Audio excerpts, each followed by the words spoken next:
তো আজকে যেটা শিলবাড়িহাট মাঠে খেলা চলছে সেটাও হচ্ছে ডাঙ্গাপাড়া একত সংঘ আর মাথাভাঙ্গা। তো মাথাভাঙ্গার সঙ্গে খেলা ছিল, কিন্তু আমার আজকে যাওয়া দেরি হয়ে যায়। তো লাস্ট টাইমে আমি তবু ক্যাপচারটা তুলে ধরার চেষ্টা করেছি। সব থেকে বড় কথা হচ্ছে লাস্ট টাইমে খেলা দেখে মনে হচ্ছিল যে আজকে প্রচুর ভালো খেলা হয়েছে। অ্যাকচুয়ালি আমাকে কল করেছিল, বাট মোবাইলটা চার্জে থাকাতে আমি টের পাইনি। আর খেলা এই বৃষ্টির মধ্যে এত দর্শক যে হয়েছে এটা বিশাল একটা ব্যাপার। সবাই একদম ছাতা নিয়ে মাঠে একদম উপস্থিত। আর লাস্ট টাইমে কিছুক্ষণ খেলা হয়েছে, ভালো খেলা হয়েছে দেখেছি। বাট এখানে কি হয়, সময় মতো অমীমাংসা থাকার জন্য কিন্তু প্লান্টি হয়। তো প্লান্টিটা পুরো রয়েছে। যেহেতু আমি অনেক দূরে ছিলাম গোলপোস্ট থেকে, তো অতটা মানে পিকচার কোয়ালিটি অতটা ভালো আসেনি। আর ছাতা নিয়ে ক্যামেরা করা, আর ওইদিকে জায়গাও ছিল না যে আমি দাঁড়িয়ে ক্যামেরা করব। তো যেহেতু পেজে বা ইউটিউবে এতগুলো ফলোয়ার্স নেই যে কমিটির তরফ থেকে আমাকে বলবে ভিডিও করার জন্য, ওর জন্য আমি দূর থেকেই করেছি। চেষ্টা করেছি তবু তুলে ধরার জন্য। আপনারা পলাশবাড়িতে যে শিলবাড়িহাট মাঠে যে টুর্নামেন্ট চলছে আপনারা যেতে পারেন সেখানে দেখার জন্য। এখানে প্রথম রাউন্ডের আজকে শেষ খেলা, এরপরে সেমিফাইনাল দুটো রয়েছে এবং ফাইনাল রয়েছে। তো পলাশবাড়ি শিলবাড়িহাট মাঠের যে টুর্নামেন্ট আছে এগুলো সব ভিডিও পাবেন। এছাড়াও সিমলাবাড়িতে টুর্নামেন্ট শুরু হচ্ছে, প্লাস মথুরা চা বাগানের টুর্নামেন্ট আছে।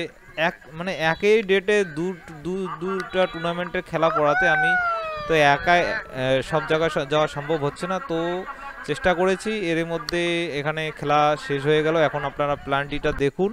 তো প্লান্টিতে যে স্কোর হয়, ডাঙ্গাপাড়া দল মানে যেই দলে আমি এতদিন খেলেছি সেই দলের তিনটা শুটার বাইরে বল মারে। মানে বলার মতো ভাষা নেই। যদিও দুঃখ লাগছিল, কারণ এই টিমের আমি একসময় মেম্বার ছিলাম, লং টাইম খেলেছি এই টিমে। তো তিনটা শ্যুট বাইরে মারে, ওরাও শ্যুট মিস করে, কিন্তু গোলকিপারও সেরকম আমাদের সেভ করতে পারেনি। ছেলেটা ভালোই খেলে, বাট আমার শটের খুব খারাপ লেগেছিল, কারণ শটগুলো যেটা গোল পোস্টে সেভ হয়েছে সেটা আমি মানছি, বাট আমি যতদিন খেলেছি এতটুকু আমাদের ক্যাপ্টেন রাজুদা বলো বা নিমলদা বলো বা আরও মেম্বাররা যেমন শমসুদ্দিন চাচা বা আমি অনেক প্লান্টি মেরেছি, বাট আমার কথা আমাকে একটাই কথা বলেছে যে গোলকিপার সেভ করে করুক, বাট বলটা যাতে পোস্টের বাইরে না যায়। আমাদের মোটিভ এরকম ছিল। আমরা ডাঙ্গাপাড়ার টিমে অনেক দিন খেলেছি, আর আমি আমাদের যে জুনিয়র ভাইরা আছে, তোমরা ডাঙ্গাপাড়া একটা এত বড় একটা দলে খেলছো, হয়তো কোনো ক্লাব নেই ডাঙ্গাপাড়াতে, বাট দলটা অনেক বড়, আর এই দলের সঙ্গে অনেক একটা ভালোবাসা জড়িত আছে। তোমরা এটাকে এগিয়ে নিয়ে যাচ্ছ, আমরা খুশি, বাট তোমাদের কিছু কিছু জিনিস মনে রাখতে হবে। শিলবাড়িহাট মাঠে খেলা মানে লোকাল মার্কেটে, লোকালে খেলছো। তোমরা বাইরে থেকে যত বড়ই পুরস্কার আনো না কেন, তোমরা যদি লোকালে ভালো খেলা না দেখাও, ভালো না খেলো, সেই বাইরের পুরস্কারটার কোনো কিন্তু একটা ডিমান্ড থাকে না। তো সেই সময়ের আমি এটা বলছি না যে খেলা খারাপ হয়েছে, খেলা ভালো হয়েছে, বাট তোমরা যে সমস্ত প্ল্যান্টি শটগুলো করছো এ থেকে বোঝা যায় তোমাদের এনার্জি লেভেলটা কতবারে লো। আমি এই ভিডিওর মাধ্যমে আমার ওই ভাইদেরকে বলতে চাচ্ছি যে তোমরা খেলছো ডাঙ্গাপাড়া দলে, আমাদের ছোটোবেলা থেকে যেই দলে দেখে শিখে খেলে বড় হয়েছি সেই দলে তোমরা খেলছো। তোমরা চেষ্টা করো, বাট এমন প্ল্যানটি তোমরা মারছো মানে বাইরে থেকে নিজেকেই একটা এমন মনে হচ্ছে যে এখনও মাঠে নামি।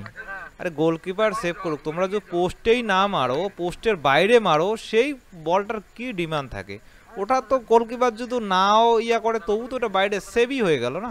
তোমরা পোস্টে মারো। যে প্রথম শ্যুটটা মিস হয়েছে আমি এটা মানছি যে ওটা পোস্টেই ছিল, গোলকিপার সাইড বুঝে গেলে সেভ করে দেবে, ঠিক আছে। আর বলটা যদি নিচে থাকে তো সেটা সেভ করে দেবে, সেটা কোনো সমস্যা নয়। বাট বাকি যে প্লেয়ারগুলো তোমরা বলগুলো মারলে, বলগুলো একদম গোল পেস থেকে এক হাত দূরে, 2 হাত দূরে বাইরে চলে যাচ্ছে, সেগুলো বল মারার কোনো মানেই হয় না, ঠিক আছে। আর স্ট্রাইকার, আমি নতুন যে ক্যাপ্টেন আছে আমি রাজেশ ভাইকে আমি উল্লেখ করে বলবো, তোমরা স্ট্রাইকার খেলো। সর্বপ্রথম শ্যুটটা নেওয়ার দায়িত্ব তোমাদের থাকে। ডিফেন্স আমরাও খেলেছি, আমাদেরও ডিফেন্স ছিল, বাট তোমরা যদি শ্যুট না নাও আর তোমরা যদি ট্রাই না করো তাহলে কিন্তু হবে না, এভাবে মন ভেঙে যায়। এরকম একটা টিম, এত বড় একটা টিম, পলাশবাড়ি টুর্নামেন্টে আমরা সবাই গিয়েছিলাম, আমি দেরি করে যাই। যাই হোক, আমি আশা করি তোমরা পরবর্তীতে তোমাদের এই ভুলগুলো সংশোধন করবে, আরও এগিয়ে যাও, টিমটাকে আরও এগিয়ে নিয়ে যাও। লোকালে আমাদের অঞ্চলের মধ্যে টপ টিম ডাঙ্গাপাড়া সেই যুগেও ছিল, এখনও আছে, আমি বলবো না যে কমে গেছে, কিন্তু আরও টপে যেতে হবে। ভালো থাকো, সুস্থ থাকো।